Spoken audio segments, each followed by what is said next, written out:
Hello বন্ধুরা, ইসমি রাফি ভাই, welcome to my new blog. বন্ধুরা, জঙ্গলে কিভাবে সারভাইভ করতে হয়, জঙ্গলে কিভাবে বেঁচে থাকতে হয়, আর জঙ্গলে যা পাবেন তাই খেয়ে কিভাবে আপনি থাকবেন, সেটাই আজকের এই ভিডিওতে শেয়ার করব। বন্ধুরা, রিয়েল লাইফ স্টোরি চ্যানেলে আরও একটা ব্লগে আপনাকে স্বাগতম। বন্ধুরা, আপনি যদি আমার ব্লগ প্রতিদিন দেখে থাকেন তাহলে বন্ধুরা অবশ্যই চ্যানেলটা সাবস্ক্রাইব করে পাশে থাকা বেল আইকনটা অল করে দেবেন। আর এখনও যদি ভিডিওতে লাইক না করে থাকেন বন্ধুরা, লাইক করে দেন আর ভিডিওটা শেয়ার করে দেন আপনাদের বন্ধুদের মাঝে। বন্ধুরা, জঙ্গলে যদি আপনি পিকনিক করতে চান বা জঙ্গলে যদি ভ্রমণ করতে চান, পাহাড়ি একদম ঢালে যদি আপনি এসে 2টা দিন থাকতে চান তাহলে অবশ্যই এই ভিডিওটা দেখবেন। বন্ধুরা, আমি কিন্তু আজকে এই পাহাড়ি জঙ্গলে আসছি আর এই পাহাড়ির ঢালে একটা ক্যাম্প করব আর এই ক্যাম্পে আমি 2 দিন থাকবো। কি খাবো, কি সংগ্রহ করব জঙ্গল থেকে, সেটাই আপনাদের মাঝে শেয়ার করব। বন্ধুরা, আমি কিন্তু গুটি গুটি পায়ে চলে এসেছি আমি যেই জায়গায় ক্যাম্প করব সেই জায়গাটায়। আর এই জায়গাটা কিন্তু আমি আগেই নির্দিষ্ট করে রেখেছিলাম, এই জায়গাটা আমি 2 দিন সার্ভাইভ করব এই জন্য। বন্ধুরা, চারপাশ থেকে কিছু শুকনো কাঠ নিয়ে এসে আমি একটু আগুন জ্বালিয়ে দিলাম। আর আগুন জ্বালানোর পরে দেখো বন্ধুরা আমি কি করি। আর এখন যাব আমি জঙ্গলে, আর জঙ্গল থেকে কিছু ওষুধি গাছপালা নিয়ে আসবো, যেই গাছপালার ধোয়া দিলে এই জায়গায় চারপাশটা মশা মাছি থেকে আমি বাঁচতে পারবো। এই গাছের ধোয়ায় কিন্তু বন্ধুরা মশা থাকে না। আর এখন আমি আমার রুমের চারপাশটা সুন্দরভাবে পরিষ্কার করে নেব, যেহেতু এই জায়গায় বিষাক্ত মাকড়সা পোকামাকড় থাকতে পারে এই ময়লার ভিতরে। বন্ধুরা, আমি সুন্দরভাবে ময়লাটা পরিষ্কার করে দিতেছি দেখো। তারপর আমি কিছু জঙ্গল থেকে পাতা নিয়ে এসেছি, এই পাতাগুলো সুন্দরভাবে থেতো করে আমি শরীরে মেখে দিব, কেননা আমার শরীরে প্রচুর পরিমাণে মশায় আক্রমণ করতেছে আর মশার কামড় দিলে আমার যে কোনো টাইমে ডেঙ্গু হতে পারে। এই কারণে আমি সুন্দরভাবে এই জঙ্গল থেকে কিছু পাতা সংগ্রহ করে আমার শরীরে মেখে নিলাম। বন্ধুরা, এখন দেখতে পাইতেছো আমি একটা নালা থেকে কিছুটা পানি সংগ্রহ করলাম আর এই পানিটাকে এখন সুন্দরভাবে গরম করব। গরম করার একটাই কারণ, আমি অনেক দূর জার্নি করে এসেছি, আমার একটু কফি খাইতে ইচ্ছা করেছে, এই কারণে আমি কফি খাবো। আর এখন যে পটটা কেটে আমি কি তৈরি করছি বন্ধু জানো? আমি পট কেটে মাছ ধরার একটা মেশিন তৈরি করেছি। আর এই যে দেখতে পাচ্ছ পটের ভিতরে একটা মাছের টোপ আমি অলরেডি দিয়ে দিয়েছি। দেখো, এই নালাটার ভিতরে প্রচুর ছোট ছোট মাছ আছে আর আমি এই পটটা দিয়ে সেই মাছগুলো ধরার চেষ্টা করতেছি। আর এখন দেখো কিছুটা খাবার মাছের আমি সুন্দরভাবে পাথর দিয়ে থেতো করে পানির ভিতরে দিয়ে দিব, যেহেতু এই মাছগুলো এই খাবার খেতে আসবে আর আমার পটের ভিতরে ঢুকলেই কিন্তু আমি তাদেরকে ধরে খেতে পারবো। আমি কিন্তু অলরেডি মাছের ফাটটা পেতে রেখেছি, এখন আমার ঘরের কাজটা সুন্দরভাবে করতে হবে। দেখো বন্ধুরা, রাতে থাকার জন্য অবশ্যই আমার ঘরের ছাউনি দিতে হবে। দেখো, রাতে কিন্তু প্রচুর শীত পড়ে আর কুয়াশা পড়ে। দেখো আমি কিভাবে করাত দিয়ে গাছগুলো কেটে আমার ঘরটাকে সুন্দরভাবে আমি তৈরি করতেছি। বন্ধুরা, আমার কালু কিন্তু বসে আছে, সে কিন্তু সারাদিন বসে থাকে আর খায়। তার কিন্তু শরীর অনেক মোটা হয়ে গেছে, এই কারণে সে বেশি কাজবাজ করতে পারে না, সারাদিন ঘুমায়। আর আমার কিন্তু অলরেডি আমার ক্যাম্পটা তৈরি হয়ে গেছে। আমি এখন একটু কফি খাবো, আমার পানিটা গরম হয়ে গেছে। বন্ধুরা দেখো, একটু কফি খাই আর আমার কালু কিন্তু আসে আমার পাশে, বলতেছে তুমি কফি খাও, আমাকে একটু কফি দাও। এই কারণে কিন্তু আমি তার মাথা দিয়ে এই গেঞ্জিটা দিয়ে তার মাথাটা সুন্দরভাবে ঢেকে দিলাম যে তোমার কফি খাওয়ার দরকার নাই, তুমি কফি খাইতে পারবা না। দেখো বন্ধুরা, আমি ঘরের ভিতরে ঢুকলাম, ঘরটা কিন্তু আমার অনেক সুন্দর লাগতেছে, আমি কিন্তু নিজের হাতে তৈরি করছি। আর এখন আমার গোপ্রো ক্যামেরাটা আমি অন করে আমি যাব আমার মাছের সেই ফাঁদটার কাছে। দেখো বন্ধুরা, মাছের ফাঁদের কাছে কিন্তু প্রচুর মাছ দৌড়াদৌড়ি করতেছে। দেখো আমি কতগুলা মাছ পেয়েছি এই ফাঁদটা পেতে। দেখো বন্ধুরা, এই মাছগুলো কিন্তু আমি খাবো সুন্দরভাবে। আমি আগে মাছগুলোকে সাফ করে নেই, দেখা যাক কীভাবে সাফ করা যায়। মাছগুলো কিন্তু নিচে পড়ে ময়লা লাগতেছে, এই কারণে আমি একটু গাতি করব। গাতি করার পর এই জায়গাটা পলিথিন দিয়ে মাছগুলো এই জায়গায় ঢেলে নিব। দেখো বন্ধুরা, আর ছোট ছোট মাছগুলো আমি ছেড়ে দিব, ছোট মাছ আমরা খাই না। এই দেখো ছোটোগুলো আমি ছেড়ে দেই, এগুলো বড় হলে অন্য কেউ খেতে পারবে, এই কারণে আমি বড়গুলো বেছে বেছে নিতেছি, যে বড়গুলো আমি খেতে পারবো সুন্দরভাবে। দেখো বন্ধুরা, মাছগুলো কিন্তু অনেক সুন্দর।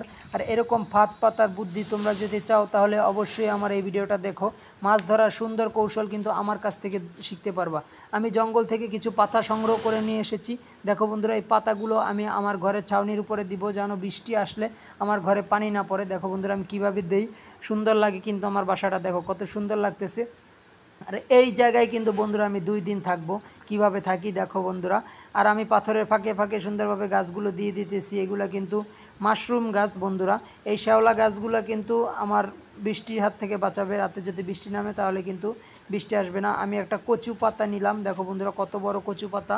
এই কচু পাতাটা আমার কিন্তু প্রয়োজন, কেননা আমি কিছু মাছ ধরেছি, সেই মাছগুলো আমি সুন্দরভাবে ফ্রাই করে খাবো। এই পাতা দিয়ে সুন্দরভাবে আমি পরে মাছগুলোকে পোড়া দেব। দেখো বন্ধুরা, আমি পাতাগুলো সুন্দরভাবে ধুয়ে নিতেছি, দেখো কিভাবে ধুয়ে নেই। এই যে সুন্দরভাবে ধোয়ার পরে মাছগুলো আমি সুন্দরভাবে এই পাতার উপরে দিয়ে দিলাম, দিয়ে তারপরে সুন্দরভাবে মুড়িয়ে আগুনের ভিতরে দিয়ে দেবো। মাছটা কিন্তু অটোমেটিক বন্ধুরা সেদ্ধ হয়ে যাবে, পরে আমি চাইলে মাছগুলো খেতে পারবো। দেখো আমি কয়লাগুলো সুন্দরভাবে মাছের উপরে দিয়ে দিলাম। আর আমার কালু কিন্তু ক্ষুধায় সে ছটফট করতেছে, তার পেটে প্রচুর খিদে লাগছে, এই কারণে সে বসে আছে, কোনো কাজবাজ করে না, সে সারাক্ষণ বসে থাকে। দেখো বন্ধুরা আমি একটা মরা গাছ সেটাকে সুন্দরভাবে কেটে এই জায়গায় বসিয়ে দিলাম। বসার পর এই জায়গায় আমি একটা বসার সিট বানাবো, যেন আমি সুন্দরভাবে একটু বসে আরাম করে এই জায়গায় থাকতে পারি। দেখো আমি কিভাবে বসার টুলটা বানাই বন্ধুরা।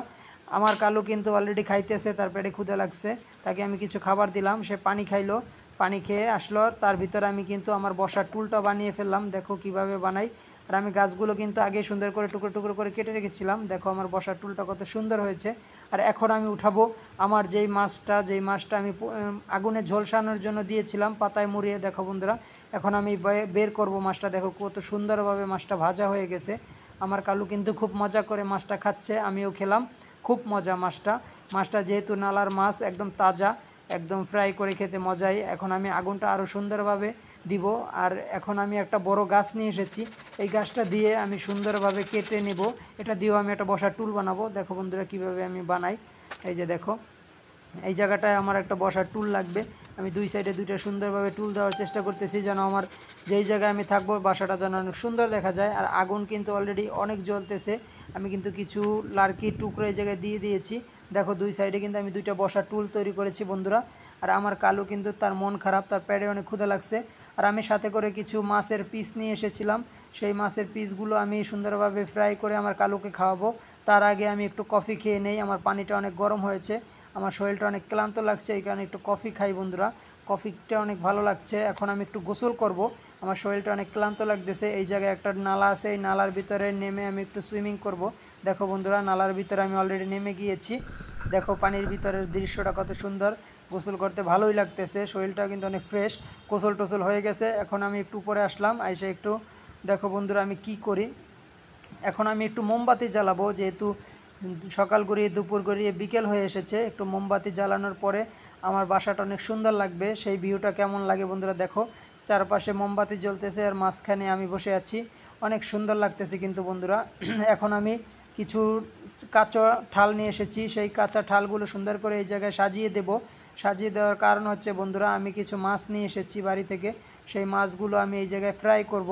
যেহেতু আমার এই জায়গায় কোনো খাওয়ার উপযুক্ত জিনিস নাই, এই কারণে এই মাছগুলো আমি এই জায়গায় কাঠের উপরে ফ্রাই করে আমি আর আমার কালু খাবো।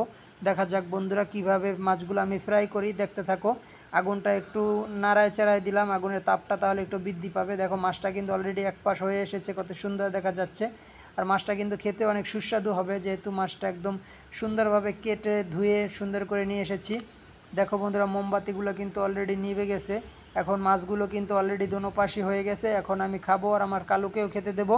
দেখো মাছগুলো খেতে কিন্তু বন্ধুরা খুব সুস্বাদু। এরকম জঙ্গলে এসে পাহাড়ের ঢালে ক্যাম্প করে এরকম জীবন পার করা কত মধুর, তা আপনারা না আসলে বুঝবেন না বন্ধুরা।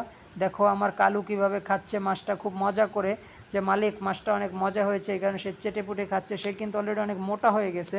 আর আমি এখন কিছু গাছের ঠালপালা কেটে সুন্দরভাবে আগুনের ভিতরে দিয়ে দিব, নাহলে আগুনটা লিভে যেতে পারে। এখন রাত যেহেতু, মশা মাছি এবং জংলি জানোয়ার আছে এই জায়গায়, তারা আমাকে আক্রমণ করতে পারে, এখানে আগুনটা জ্বালিয়ে দিলাম। আগুনের ধারে কিন্তু জংলি জানোয়ার আসে না, যেহেতু রাত হয়ে এসেছে। এখন আমি একটু বিশ্রাম করব। আর আমার কালুও কিন্তু আমার সাথে এসে শুয়ে পড়েছে। আর রাতে কিন্তু আগুনটা অবশ্যই জ্বালিয়ে রাখতে হবে। দেখো বন্ধুরা অলরেডি কিন্তু সকাল হয়ে এসেছে, আমার কালু ঘুম থেকে উঠে গেছে, আমাকে চাটাচাটি শুরু করে দিয়েছে। আমি সকালবেলা নেমে গেছি পানির ভিতরে গোসল করার জন্য, আবারও একটু সুইমিং করতেছি বন্ধুরা। গোসল টোসল শেষে আমি দেখো কিভাবে পাহাড়ের ঢাল বেয়ে উঠি বন্ধুরা দেখো। আর আমার কালু সেও গোসল করতে নেমেছে। আগুনটা কিন্তু অনেক জোরে জ্বলতেছে, আর আমি বাসার ভিতরে এসে একটু বসলাম,